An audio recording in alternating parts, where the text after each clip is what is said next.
Só para esclarecer. Continua, então, em discussão. Encerramos a discussão, passamos à votação. Conselheiro substituto Alberto. Com o relator. Conselheiro Otávio. Com o relator. Conselheiro Anselmo.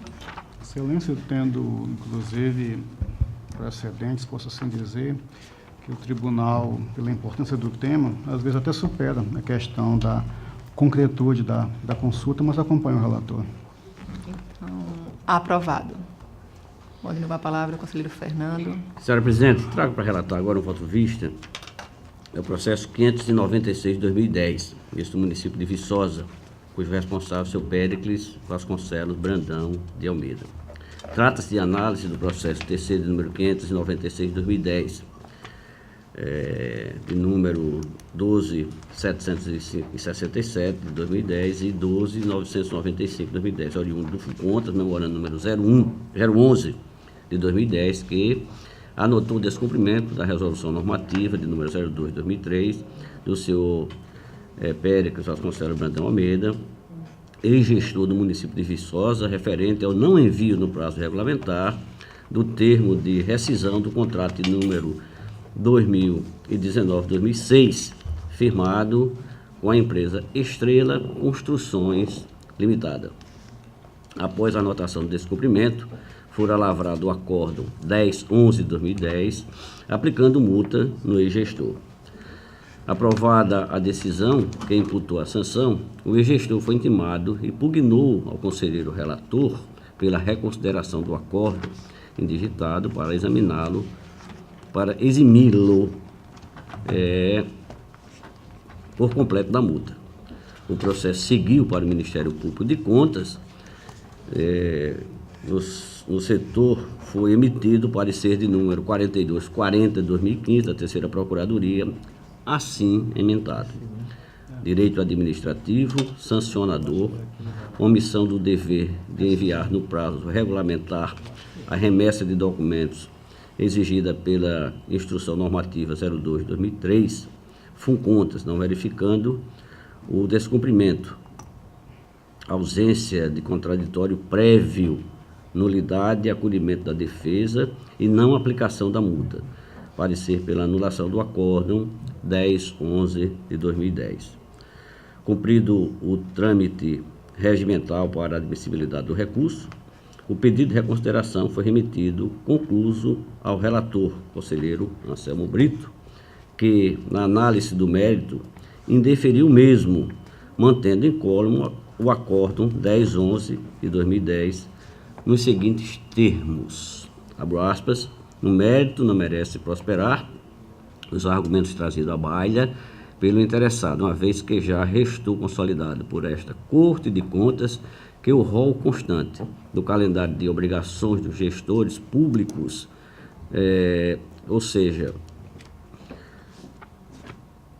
que tem lá nos explicativos, restando ratificado, portanto, o de respeito aos ditames da lei orgânica do tribunal, e em destaque a resolução de número 02 de 2003. Esse é um breve relatório, eu vou seguir o meu voto, por tratar-se de um voto vista. Inicialmente, enalteço as prerrogativas da administração pública, que pode anular os seus atos, mesmo sem provocação, ceivados de irregularidades. Neste sentido, cito o teor da súmula persuasiva de número 473 do Supremo Tribunal Federal. Aspas, a administração pode anular seus próprios atos quando eivados de vícios que os tornam ilegais, porque deles não se originam direitos, ou revogá-los por medida de conveniência ou oportunidade, respeitados os direitos adquiridos e ressalvada, em todo o caso, a apreciação judicial. Cito a súmula apenas para demonstrar o poder e a responsabilidade que os entes constituídos têm de observar a lavratura de atos administrativos. Revogar ou anular um ato administrativo não vulnera as prerrogativas do tribunal. Pelo contrário, enaltece o poder de revisão de atos tidos por ilegais. Se é ilegal, não há de falar de anulação. É disso que nos processos administrativos, principalmente os de cunho punitivo, é indispensável a observância do princípio da ampla defesa e do contraditório, princípios norteados na dialética processual, para ilustrar, transcrevo o excerto da Constituição Federal. Aí lá vai o artigo 5º, que diz: todos são iguais perante a lei, sem distinção de qualquer natureza, garantindo-se aos brasileiros e aos estrangeiros residentes no país a inviolabilidade do direito à vida, à liberdade, à igualdade, à segurança e à propriedade, nos termos seguintes. E lá, na frente, ele nos ensina: aos litigantes em processo judicial ou administrativo e aos acusados em geral são assegurados o contraditório e ampla defesa, com os meios e recursos a ela inerentes. Faço essa consideração inicial porque o Tribunal de Contas do Estado de Alagoas, outrora, aplicava a sanção no gestor para depois lhe ofertar o direito de se manifestar sobre os fatos e fundamentos que ensejaram a punição. Não pode prosperar essa prática, já ressassada pelos tribunais superiores, porquanto só é válido ingressar no patrimônio jurídico do cidadão /administrado após o devido processo legal e seus consectários. Observe julgado do Superior Tribunal Federal, no mandato de segurança de número 27.422. Abro aspas para relatá-lo. Essa é uma decisão do ministro Celso de Mello, proferida no dia 14 de março de 2015. Tenho para mim, diz ele, na linha de decisões que proferi nesta Suprema Corte, que se impõe reconhecer, mesmo em se tratando de procedimento administrativo, que ninguém pode privar de sua liberdade, de seus bens ou de seus direitos sem o devido processo legal, notadamente naqueles casos em que se estabelece uma relação de polaridade conflitante entre o Estado de um lado e o indivíduo do outro. Cumpre ter presente, bem por isso, na linha dessa orientação, que o Estado, em tema de restrição à esfera jurídica de qualquer cidadão, não pode exercer a sua autoridade de maneira abusiva ou arbitrária. Isso significa, portanto, que assiste ao cidadão e ao administrado, mesmo em procedimentos de índole administrativa, a prerrogativa indisponível do contraditório e da plenitude de defesa, com os meios e recursos a ela inerente, consoante prescreve a Constituição da República no seu artigo 5º. Fecho aspas, essa decisão do ministro relator Celso de Mello. Trago, inclusive, senhores conselheiros, outra decisão, essa um pouco mais antiga, do ministro Gilmar Mendes, também de um mandato de segurança. Esse remonta lá de... Esse é um pouco mais velho, que fala o seguinte: direito de defesa ampliado com a Constituição de 1988, âmbito de pretensão que completa todos os processos judiciais ou administrativos e não se resume a um simples direito de manifestação no processo. E mais adiante, no item 6, é que ele fala: o exercício pleno do contraditório não se limita à garantia de alegação oportuna e eficaz a despeito dos fatos, mas implica a possibilidade de ser ouvido também em matéria jurídica. E, apenas para resumir, senhora, porque o acordo é um pouco maior, mas eu pensei esses dois itens. Se o Tribunal de Contas atuava aplicando a sanção antes de possibilitar ao gestor o direito de produzir sua defesa, esta prática, com base em regulamentação inconstitucional, merece retoque. Inviável, pois, defender a possibilidade de manutenção do acórdão exarado com base nas normativas outrora vigentes, quando se tem em mente que a Constituição Federal é de 1988. Teve como termo inicial a sua vigência no dia 5 de outubro de 1988. E a decisão foi exarada já em 2010. Portanto, a nossa decisão é posterior à decisão constitucional e, quero crer, ao arrepio dela. O que ocorre no caso em tela foi a inversão das fases processuais.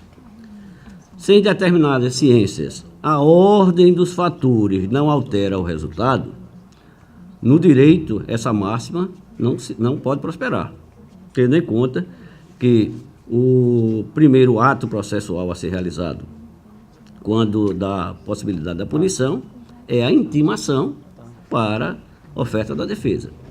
Essa observação se revela de grande importância quando se observa que o acórdão foi prolaratado sem a devida observância do contraditório, motivo pelo qual a anulação se torna matéria premente. Por fim, destaco que a atitude administrativa do Tribunal de Contas não está adstrita a alegações da defesa, a teor do princípio da oficialidade, que anota a possibilidade da administração impulsionar de ofício o processo administrativo a teor da Lei Estadual 6.161 de 2000.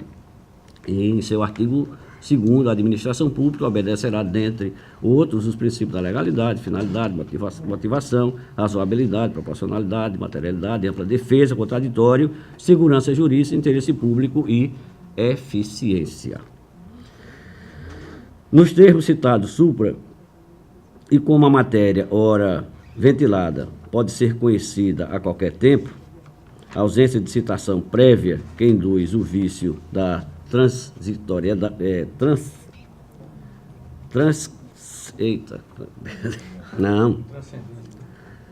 transrescisórias. Mesmo não havendo impugnação específica sobre a violação do princípio do devido processo legal, ampla defesa e contraditório, deve este tribunal atuar para fixar entendimento sobre os processos que foram entabulados no ditame das normas inconstitucionais. Nesses termos, diante do plenário do Tribunal de Contas do Estado de Alagoas, voto para anular o acordo de número 1011/2010, pela ausência de contraditório prévio e em decorrência lógica pelo afastamento da multa ao seu Péricles Vasconcelos Brandão de Almeida, ex-gestor do município de Viçosa, e ato contínuo certifique-se o gestor citado acima da presente deliberação. Senhora Presidente, é como apresento o meu voto vista do processo originário do conselheiro Anselmo. Senhor Presidente. Com a palavra o Ministério Público. Sei que o Ministério Público já se manifestou por ocasião do voto do conselheiro relator, mas veio pedir a permissão de Vossa Excelência de fazer algumas considerações sobre o mérito do que está sendo tratado nesse processo. Não vou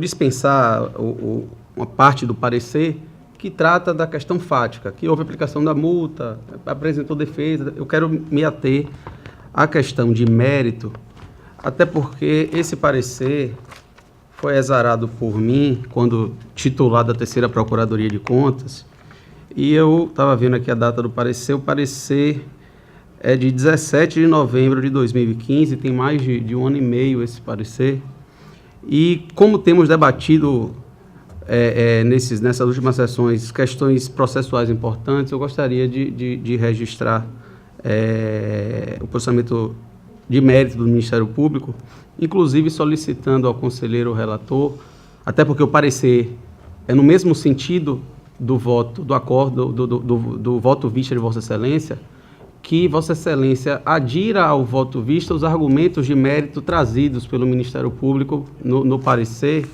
O número do parecer é o parecer 4240 de 2015 da 3ª Procuradoria de Contas.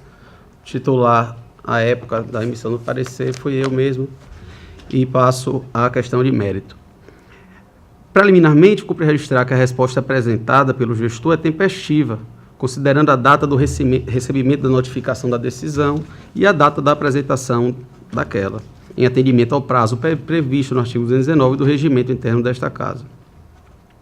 Além disso, insta a destacar, em linhas gerais, a controvérsia estabelecida nos presentes autos cinge-se à obrigatoriedade ou não de se assegurar contraditório prévio no procedimento que objetiva a aplicação de multa ao gestor público pela omissão do dever de remeter a este Tribunal de Contas os documentos indispensáveis ao exercício do controle externo, conforme lista e calendário de obrigações fixados na Resolução número 3 de 2013, que é a resolução que trata do calendário de obrigações.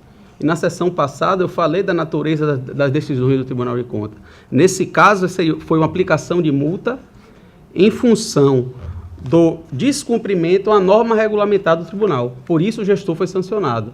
Qual norma regulamentar? A que exige que ele envie determinados documentos dentro do prazo. A matéria foi discutida neste tribunal e disciplinada pela resolução a resolução 10 de 2011, publicada em 13 de dezembro de 2011 e com vigência 45 dias após a sua publicação, concluindo-se pela necessidade de contraditório prévio nos procedimentos de aplicação de multa. O tribunal tinha um procedimento que a multa era aplicada antes de ouvir o gestor. E à época, eu lembro bem, quando entramos aqui, quem atuava no plenário era o Dr. Ricardo Schneider, e ele levantou essa questão: olha, o tribunal não pode aplicar multa sem ouvir o gestor. Tanto que o tribunal acolheu os argumentos e mudou a sua resolução. Com a devida vênia, a praxe anteriormente adotada por esta Corte, observa-se que o procedimento adotado nos autos não se coaduna com os princípios constitucionais que se impõem para o desenvolvimento válido e regular do processo administrativo, com o escopo sancionatório, precisamente no que tange à plena e efetiva observância do contraditório e da ampla defesa, consoante preceito fundamental esculpido no artigo 5º, inciso 55 da Constituição em verbis. Aos litigantes, em processo judicial ou administrativo, a natureza jurídica dos processos desse Tribunal de Contas, e aos acusados em geral, são assegurados o contraditório e ampla defesa com os meios e recursos a eles inerentes. Corolário do devido processo legal e de aplicação incontroversa e restrita tanto no processo judicial como no administrativo, gênero no qual se inserem os processos de controle externo, cumpre-nos alcançar prima facie a expressa exatidão do direito ao contraditório, considerando todos os caracteres que o consagram como direito fundamental do indivíduo nos termos do dispositivo supracitado. Nesse sentido, o contraditório como princípio de direito fundamental que deve ser proporcionado em toda a sua plenitude, abrangendo sua dupla dimensão, formal e substancial. A dimensão formal do contraditório constitui a garantia de que, aos litigantes interessados, serem ouvidos e participarem da formação dos atos no processo judicial ou administrativo. Para os fins colimados pela Constituição Cidadã, mostra-se insuficiente, porém, apenas essa garantia de participação formal do indivíduo no processo. Impede que tal participação seja promovida com todos os instrumentos inerentes à concretização efetiva do contraditório, inserindo-se nesse aspecto a sua dimensão substancial, que é caracterizada pelo poder de influenciar a decisão a ser proferida no processo. Ora, se o tribunal já aplicou a multa, o gestor não teve nem o poder de influir o tribunal, de ter as suas razões ouvidas para o tribunal constituir a multa. Ou seja, não basta que se faculte ao interessado o oferecimento de defesa. É preciso que suas razões e argumentos sejam racionalmente considerados na formação da decisão, ora para atacá-los, ora para rejeitá-los. Dessa dupla dimensão do contraditório decorrem as seguintes garantias aos litigantes: de informação, de manifestação e de ver as suas razões consideradas. E aqui o parecer cita a doutrina abalizada da área jurídico-administrativa. Vou citar aqui a referência na área do Tribunal de Contas, o doutor José Ulisses Jacobi Fernandes. A análise acima se legitima na hermenêutica constitucional instrumentalizada pelos princípios da força normativa e da máxima efetividade das normas constitucionais. O primeiro, além de propugnar a otimização das normas constitucionais de sorte a torná-las mais eficazes e permanentes, repele interpretações contrárias à Constituição, como forma de evitar o enfraquecimento de sua força normativa. De outro lado, o princípio da máxima efetividade impõe a escolha da solução que confira a maior efetividade possível dos direitos fundamentais, entre os quais se insere o devido processo legal e o contraditório, de modo a torná-los mais amplos. E esse posicionamento jurídico, que foi citado no parecer, é do atualmente ministro do Supremo Federal, Luiz Roberto Barroso, em sua clássica obra Interpretação e Aplicação da Constituição. Feitas essas considerações, vê-se que a técnica do contraditório diferido ou a posteriori colide frontalmente com o princípio do contraditório, direito fundamental previsto no artigo 5º, inciso 55 da Constituição Federal de 88. O contraditório diferido promove de forma inconstitucional a inversão da ordem do processo, excluindo o gestor público da dialética processual, de forma a inviabilizar não só a sua oportuna participação formal, como também a possibilidade de se exercer qualquer influência sobre a decisão, da qual somente toma conhecimento quando imposta a sanção pecuniária aplicada automática e antecipadamente. Como exposto acima, para ser efetivo e pleno, deve assegurar-se o contraditório em sua dupla dimensão, formal e substancial, excluindo-se ainda quaisquer mecanismos tendentes a restringir a sua completa fruição. Logo, a validade do processo administrativo, especialmente os de caráter punitivo, como no caso, processo punitivo por descumprimento a uma norma regulamentar do tribunal, depende irremediavelmente de contraditório prévio. A propósito, o Supremo Tribunal Federal, embora analisando a questão sob enfoque do processo administrativo disciplinar, reafirmou a sua orientação jurisprudencial quanto à imprescindibilidade do contraditório nos processos administrativos de que resultem punições ou restrições de direitos. STF, na ADU 2120, na medida cautelar do Amazonas, publicado no Diário da Justiça em 25 de novembro de 2004.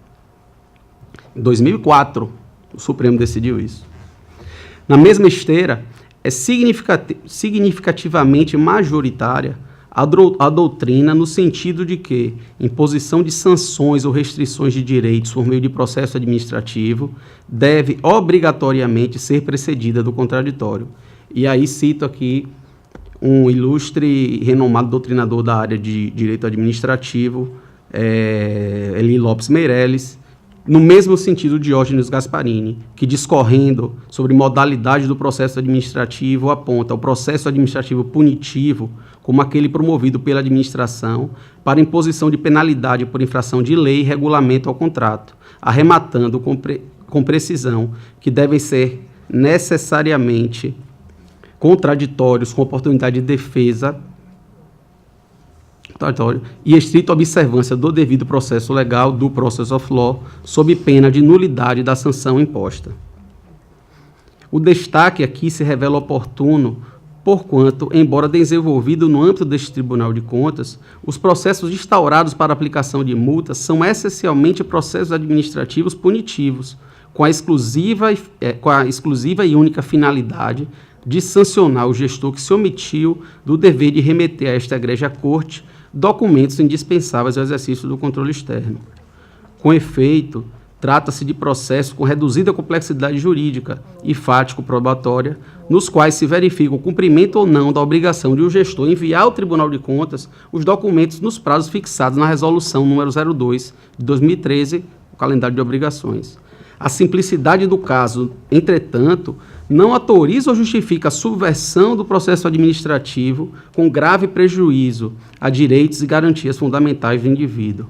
Ademais, não raras vezes, a ausência do envio ou a intempestividade da entrega de documentos pelos gestores decorre de caso fortuito, força maior ou outro fato impeditivo plenamente justificável. Cite-se, por exemplo, as enchentes corriqueiras, Vossa Excelência tratou inclusive disso, as enchentes corriqueiras que venham a atingir prédio público com a destruição de documentos, as constantes greves de servidores públicos que paralisam a atividade administrativa, eventuais afastamentos e licenças.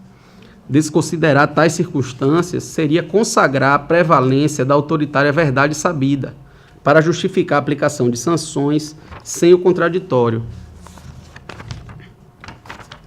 sendo certo que procedimentos calcados nessa premissa são frontalmente contrários à ordem constitucional vigente, como fartamente reconhecido pela doutrina e pelo próprio Supremo Tribunal Federal.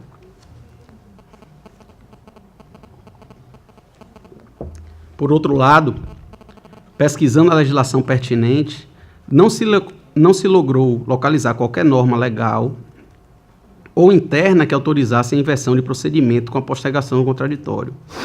A Lei nº 6.350 de 2013, que institui o FONCONTAS, e as resoluções nº 01, 02, 03, todas de 2013, também não disciplinam precisamente todo o procedimento e, em momento algum, autorizam o contraditório diferido. Dessa forma, a par do preceito do artigo 5º, inciso 55 da Constituição Federal, deve-se observância aos dispositivos legais e regimentais aplicáveis aos demais processos sujeitos a este egrégio Tribunal de Contas. E, neste aspecto, o artigo 51 da Lei Orgânica do Tribunal é claro ao dispor que, em todas as etapas do processo de julgamento de contas, será assegurada ao responsável ou interessado ampla defesa na forma do regimento interno. No âmbito dos demais tribunais de contas pátrios, Jacobi Fernandes, embora defenda a possibilidade de aplicação da multa à coerção sem o contraditório prévio, anota que todos os tribunais de contas pesquisados não aplicam diretamente a multa pela omissão. E adiante diz que, com adequado senso jurídico como praxe, as Cortes de Contas impõem a citação da autoridade com o objetivo de avaliar a ocorrência dos outros elementos da omissão. A efetivação do princípio esculpido no artigo 5º, inciso 55 da Constituição Federal, do contraditório e da ampla defesa em processos administrativos e judiciais. A garantia do contraditório prévio deve permear a rotina de trabalho dos tribunais de contas na aplicação de multa por omissão na remessa dos documentos, sob pena de ver as suas decisões anuladas pelo Poder Judiciário. A propósito, o Superior Tribunal de Justiça, analisando o caso idêntico ao dos presentes autos, anulou a decisão do Tribunal de Contas dos municípios do Estado de Goiás, que, sem observar o contraditório prévio, aplicou multa a prefeito que não enviou no prazo regulamentar o relatório resumido de execução orçamentária, conforme se depreende da ementa. Vou ler a ementa e depois digo qual foi o julgado. A ementa está da seguinte forma: administrativo, recurso ordinário, mandado de segurança, aplicação de multa a prefeito pelo Tribunal de Contas dos municípios, apresentação do relatório resumido de execução orçamentária após o encerramento do prazo designado pelo artigo 6º da Resolução Normativa RN-TCM número 008 de 2000. Lei de Responsabilidade Fiscal, artigos 52, 53 e 63. A ausência de notificação da instauração do processo administrativo, ofensa ao princípio do devido processo legal e seus desdobramentos, contraditório e ampla defesa, ilegalidade do ato, direito líquido e certo, anulação do procedimento administrativo. E aí eu faço a transcrição também de um excerto do julgado que diz o seguinte: o exame dos documentos acostados aos autos revelam que o desenvolvimento do processo não se efetivou de forma regular, pois não foi oferecida oportunidade para a defesa e interposição de recursos ao impetrante, com observância do devido processo legal, contraditório e ampla defesa e grifo, antes de se concluir pela sua responsabilização. Recurso ordinário parcialmente provido para anular o processo administrativo do Tribunal de Contas do Estado de Goiás, que aplicou multa ao impetrante sem facultar-lhe o exercício de defesa. No mesmo sentido, reafirmando recente jurisprudência do STJ, o ministro convocado Adilson Vieira Macabu asseverou que o entendimento desta Corte, o STJ, Tribunal Superior, já se encontra pacificado de que, no processo administrativo realizado por Tribunal de Contas, a aplicação de multa só pode ser imposta se obedecidos previamente, grifado na decisão, os princípios constitucionais da ampla defesa do contraditório. Decisão que foi publicada no Diário da Justiça em 4 de fevereiro de 2011. Ademais da análise da defesa, ainda que posteriormente apresentada, depreende-se que, de fato, as normas invocadas não fazem qualquer menção, o calendário de obrigações do tribunal, ele não faz qualquer menção a termo de rescisão contratual, razão pela qual não se pode considerar como obrigação imputada ao gestor o seu envio a esta Corte de Contas. Portanto, além de não ter sido notificado, não houve violação à resolução. Diante do exposto, o Ministério Público de Contas opina pela declaração de nulidade do acórdão por ofensa ao artigo 5º e 55 da Constituição da República e o artigo 51 da Lei Orgânica deste Tribunal, e pelo conhecimento e acolhimento da defesa justificativa apresentada pelo gestor. Esse parecer foi exarado em 17 de novembro de 2015 e foi feito enquanto eu estava na 3ª Procuradoria de Contas. Eu gostaria que, como é no mesmo sentido do voto vista de Vossa Excelência, se Vossa Excelência entender pertinente, que Vossa Excelência adira os argumentos trazidos desse parecer ao voto vista de Vossa Excelência. Muito obrigado, senhor presidente. Com a palavra, conselheiro Fernando. Senhora presidente, na verdade, as argumentações postas pelo Ministério Público são muito consistentes. Nós adotamos aqui uma linha que nos parecia muito clara, muito clara. É o princípio atropelado que foi feito, naturalmente, não arrepio do regimento. O regimento, naquela época, não tomava conta desta situação. Primeiro a ampla defesa, para depois o sancionamento. Mas como nós estávamos adotando uma norma flagrantemente inconstitucional, nós aderimos a esse raciocínio. Mas absolutamente não nos furta, não tem nenhuma dificuldade em aderir também às demais argumentações que o Ministério Público solicita fazê-lo no nosso voto, uma vez que entendemos também pertinente. Então, em discussão, Senhor presidente, com a palavra, eu conselheiro levantar uma Anselmo. questão de ordem. Senhor relator, o seu voto foi inteiramente na questão constitucional do devido processo legal, do contradição para a defesa. Em nenhum momento Vossa Excelência falou da questão da tipicidade da resolução normativa desse Tribunal de Contas. Vossa Excelência está enlarguecendo sua questão de mérito, porque o mérito gira em torno desses dois temas. Se Vossa Excelência acatar o pedido do Ministério Público, o seu mérito fica enlarguecido quanto a esse assunto também. Assim, Vossa Excelência está mudando o seu entendimento quanto à questão do envio para cá do Tribunal de termo de rescisão, contrato aditivo e apostilamento, é isso mesmo? Eu não sei se a Posso esclarecer melhor? Não, eu entendi já. Eu entendi perfeitamente.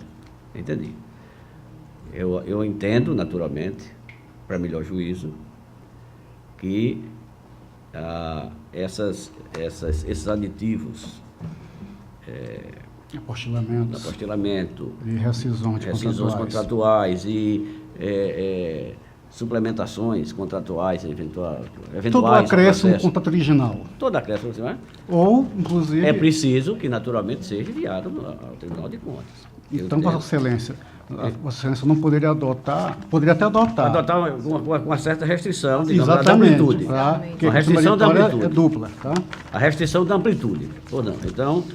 Só uma questão aqui. De ordem. Essa é uma questão de ordem. Essa questão da tipicidade da norma, né, do calendário de obrigações, ela é tratada apenas no parágrafo 27 do parecer. Vossa Excelência, apesar de entendermos de forma diferente, Vossa Excelência não vejo nenhum problema em aderir à fundamentação quanto ao contraditório e ampla defesa e afastar o posicionamento do Ministério Público quanto a essa segunda questão de mérito que foi abordada no parecer. Ok.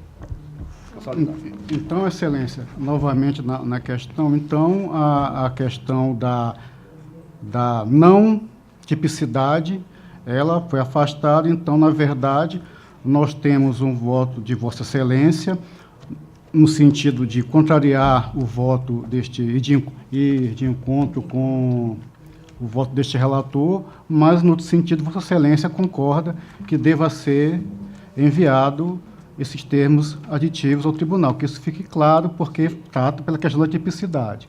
E aqui eu não vou voltar à discussão, porque é contratual, um acessório, o outro é um desfazimento do contrato. Os posicionamentos já foram colocados na sessão passada e em outras também. Mas é importante que fique claro isso. Que o conselheiro está votando no seguinte sentido, que se cumpra a norma. Aqui, assim, só fazer um pequeno reparo, não é que o tribunal ele aplicava a norma. Na verdade, era uma praxe do tribunal a respeito, mesmo como foi bem lembrado aí, a nossa lei orgânica, ela é de 94, nosso regimento de 2001, e já prevê, inclusive, esta forma de atuação do tribunal, embora o tribunal, até 2010 ou até meados, aí uma parte de 2011, vinha aplicando essas sanções como aquela questão do contraditório diferido. Inclusive, aí sim, incitando, notificando, para que o gestor viesse se defender nos autos. O que depois foi mudado em razão de questões básicas, né, evidenciadas, garantias constitucionais individuais. Era só isso, Excelência. Muito obrigado, mas que fique registrado isso quanto à questão meritória, por gentileza. Então, ainda discussão? Encerramos a discussão? Não. Conselheiro Otávio. Voltando na nossa resolução, é a complementação dessas coisas, dessa parte de cancelamento de contrato e mais uns Termos outros. aditivos, acessórios, incidentes celebrados posteriormente ao contrato, os congêneres, né?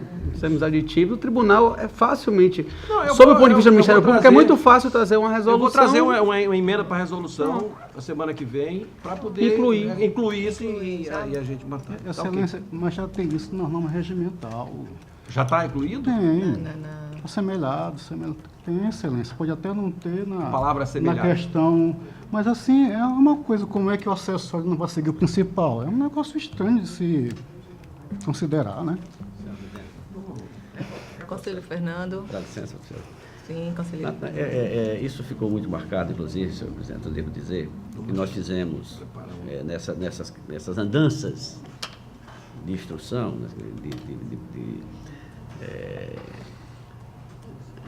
enfim, quando nós fazemos as nossas visitas a outros tribunais, ou participamos de cursos de capacitação, enfim, uma das preocupações que vi em uma desses seminários foi justamente essa questão, e que hoje é uma coisa que surgiu muito forte, até nessas questões de denúncia, da forma de financiamentos, enfim, de toda essa sorte de possibilidades que vinha acontecendo com relação exatamente à suplementação de contratos de forma de toda sorte. De toda sorte. Quer dizer, você precisa que nós tenhamos um regramento, precisamos ter conhecimento. Em muitos momentos é necessário suplementar um devido contrato, mas ele não pode ser feito de qualquer forma sem o conhecimento do órgão fiscalizador. Isso abriria uma porta, isso abriria uma comporta para que as coisas acontecessem à revelia ou ao arrepio de qualquer órgão fiscalizador. Então, eu realmente tenho muita preocupação. Eu acho que todos os acessórios de contrato, é preciso que ele acompanhe o contrato original. O Ministério Público também quer se pronunciar. O Ministério Público entende que o tribunal deve exigir do jurisdicionado. O Ministério Público não está se opondo ao tribunal exigir os aditivos, não. O que o Ministério Público está dizendo, é que na resolução normativa que trata especificamente do calendário de obrigações, o tribunal se omitiu em colocar os termos, colocou contratos. Certo. É só colocar, vírgula, termos aditivos e instrumentos congêneres. Pronto, o Ministério Público vai opinar e vai se... Não, em resolução, o Ministério Público não vota, mas o Ministério Público acha que o tribunal deve incluir na norma. Eu continuo insistindo nessa cidade porque tem no regimento interno, então vai se aplicar uma norma, este regimento interno sem observar, vai se aplicar regimento interno sem observar a lei. É algo que acho que é no nosso dia a dia, que não há qualquer dificuldade, mas para aclarar o entendimento,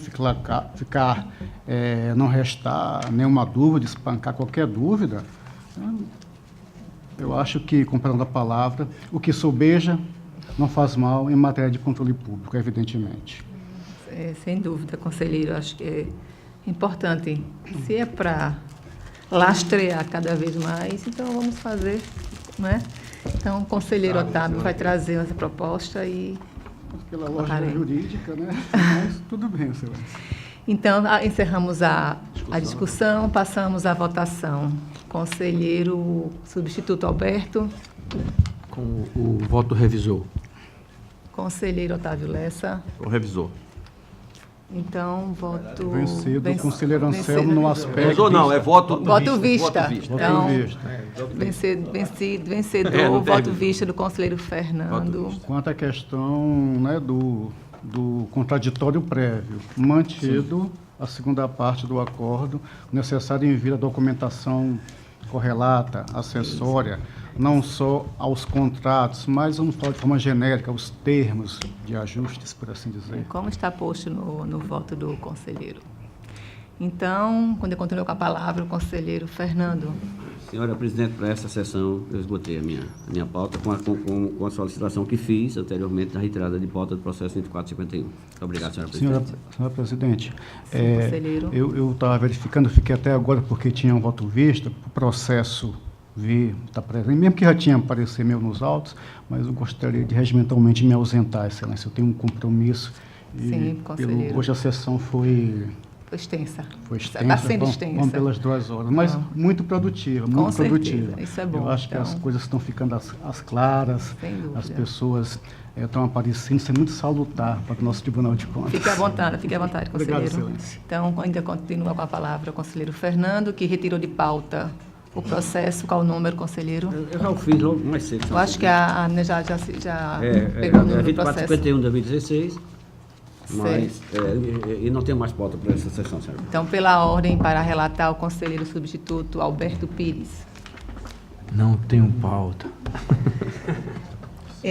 Eu também teria uma pauta, mas aí eu vou transferir para a próxima quinta-feira.